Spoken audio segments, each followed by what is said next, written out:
103 Dynasty Leagues. Just got done recording an episode before this, and in this episode, the Giants are still down 62 and we still suck. But other than that, I tell myself every day stop joining leagues, and I'm in another league. This league here uh, was a Dynasty Domain draft live on their channel last Thursday. So this is my fourth Dynasty Domain draft. I've been doing the Dynasty Domain drafts because I wanted to test my skill against different people. Obviously, I have so many leagues. I play a lot of sleeper leagues, but some of the leagues kind of the same people. Obviously, it's just people across the whole world. I enjoy playing with people across the whole world because they don't know you, they don't know your tendencies. But obviously, when you play over 100, you see a lot of people and they kind of know what you kind of do. I've been doing the Dynasty main drafts lately, and people are starting to recognize my name and how I like to draft. Um, Going super RB heavy this year. Kind of want to overpower with RBs and kind of fill out the rest of the lineup from there.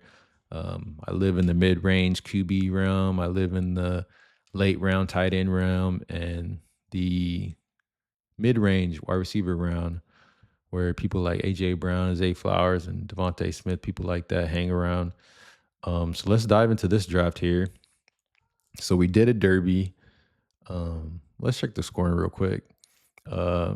Basic league, 6-point passing TD, tight end premium, 0.5, no bonuses, so kind of straightforward scoring. Once the league was full and on sleeper, we did a 3 randomizer. And on the third randomizer, we do a derby draft. So you get to pick where you want to pick in the draft. I got 2 in the derby draft, and the guy at the beginning picked to pick at 12. I've done so many drafts. Last year, I feel like when you did derby, you kind of want to be in the back. You get the last 2 picks. So you get the first pick of the second round and the last pick, obviously, the first round. But then you get that third round reversal where it hops from the beginning of the board to you, and you pick at the 3-1. So last year, I feel like a lot of people wanted to be in the back. This year, I feel like you kind of want to be in the front. I want to be in the front. I want to be able to get Bijan or Gibbs and then go from there. So in this draft, I got the second pick. So I chose to pick number 1, obviously, ATL all day. We are going to go with Bijan Robinson. But let's take a look at the draft. The draft is still currently going right now. We are in the 18th round. We got a couple more rounds to go here. This year, I've been pushing mentally for myself, go RB heavy, regardless of what people think of it.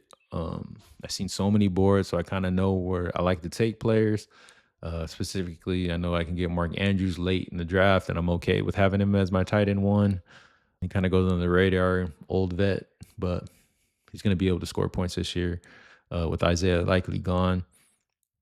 So in this draft, picking at the 101, I take Bijan, pushing my running backs this year, obviously seeing who drops to me. If Drake London doesn't drop to me, usually I'm probably just going to go James Cook. Third round, a lot of QB start to go. I already know I'm probably taking CMC at some point if I'm able to. Obviously, he's 29 years old. But if you can keep him healthy for a year, you'll end up having the RB1 here. A lot of people, he's 30 now. Happy birthday. It just changed. Or, last time I looked at it, 30 years old. Yeah, so to the eye, people don't really want to draft McCaffrey. I mean, they'll take him here in mid 4th, late 5th, just because he's just staring at you at the top of the ADP. But for me, last year I had 45 teams. I did not have 1 share of Christian McCaffrey. And this year, with my 50-something plus teams, I think I have like 60 to 70% McCaffrey now. I'm taking them this year. I'm not really thinking about injuries. I'm just thinking about points. This year I'm having that do what you got to do to win year 1 and then go from there, make your trades kind of thing. And I'm on Sleeper so much. I'm listening to podcasts so much. I mean, I'm staring at, information all day, every day. So I feel like I'm a good drafter, especially later in the rounds. And you got to take a stand at some point of how you want your teams to be. I know how I want my teams to look, super RB heavy, and then I'll go from there. So fifth round, I take Zay and Devontae Smith here. Obviously, wide receiver ones for their team. So I'm thinking about at this point in the draft, I got my four RBs, and I'm just trying to score points now. So how do I score points? I get number ones on teams who are going to get targets, and then I'll live with the results there. Um, Obviously, we started to see the quarterback run. So when I take Devontae Smith here, I'm kind of hoping quarterbacks come back to me. We see Love off the board, Cam Warren, Goff, Baker Mayfield. It says I have Tyler Shuck here, but I actually didn't trade up to get Tyler Shuck.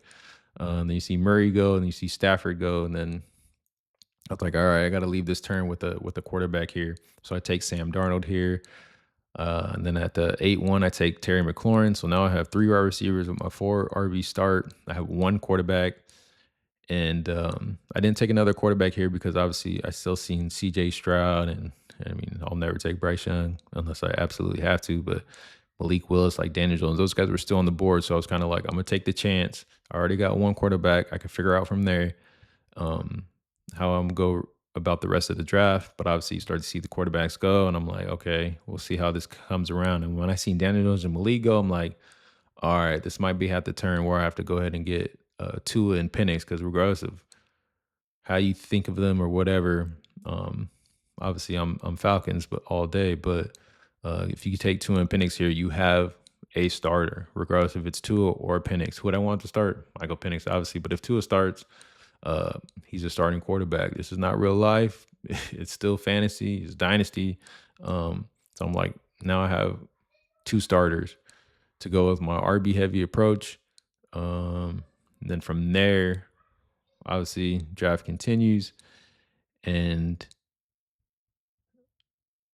at some point, a guy sent me a trade, and he was like, Tyler Shook for 27 first. So, I mean, I believe in Tyler Shook this offseason, so I immediately accept. I expect to be picking at the back of the first, hopefully. So I was like, getting Tyler Shook, second-year quarterback with upside for the Saints.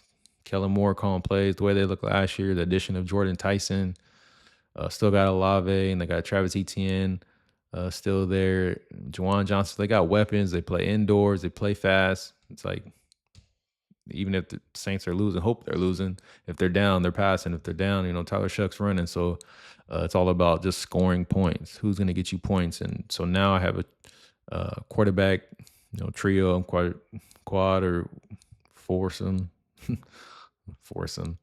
Sam Darnold, Tyler Shuck, Tua, and Penix. So now quarterbacks are set. May have lost the first.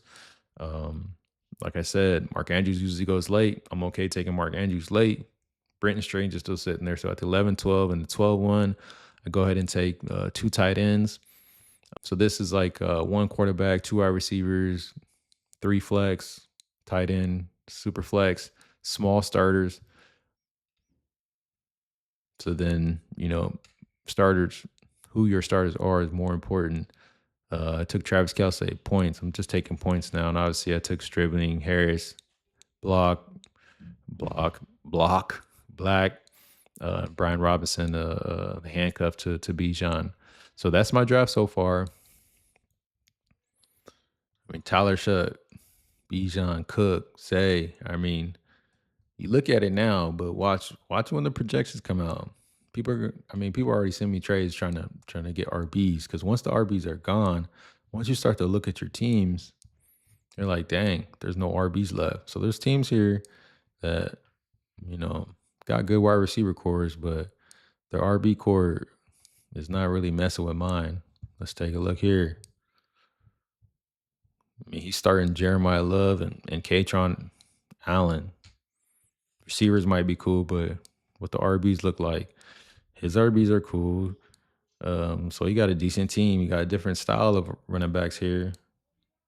So that'll be a good team. I think so.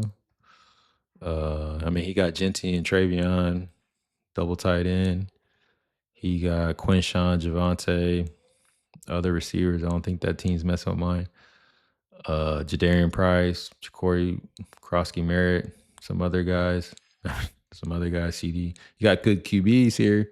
RB's kind of suspect. Chase Brown, Bashal Tootin, good QBs.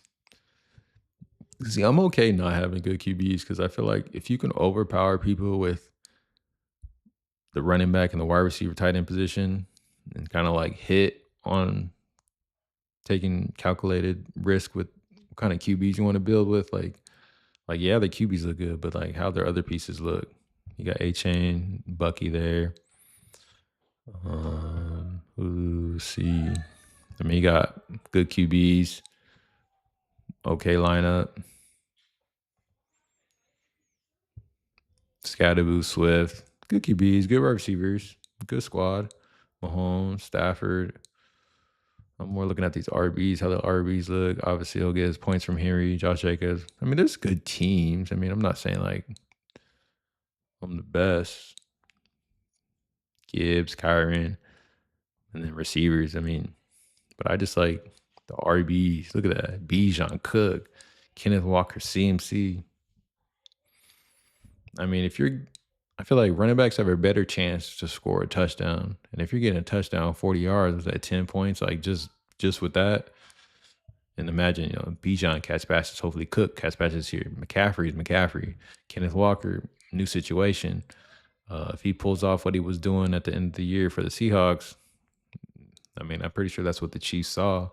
I mean, behind him is Smith and the rookie Emmett Johnson. So we'll see. But I'm not telling you this is the way to draft. It's just the way I'm drafting this year.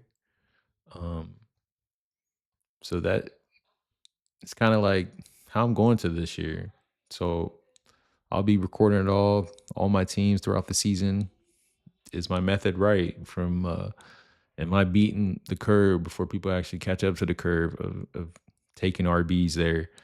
I mean, the domain guys, they always talk about my draft and they see like, it's bold. I mean, it's bold. I mean, I'll take bold over what the hell is he doing? But I don't know. I believe in this year. So we'll see. I'll be recording week to week, the good, the bad, and we'll see. Next time, I'll go over my 104th league, which is I'm even gonna try to say the name there. But it is an auction draft, but it's a slow auction draft. 12-hour bid time. So it's very methodical, very chess-like compared to playing checkers. It's like you gotta think 12 hours, you're waiting for players to to find out if you get them or not. But we'll go over that next time, man. So tune in, man. See how the season goes. I'm not telling you I know it all, but follow along. If you don't play Dynasty a lot, you can kind of see like, oh, what Hutch is doing. I kind of want to do that. Or you see these other teams, you're like, I kind of want to build my teams like that. But you see what it's like in the Dynasty world. I'm not saying I know it all, but I believe in my RB overpowering people this year. But I appreciate you guys for tuning in. I'm Hutch. This is No Offseason. We'll catch you in the next one. Peace.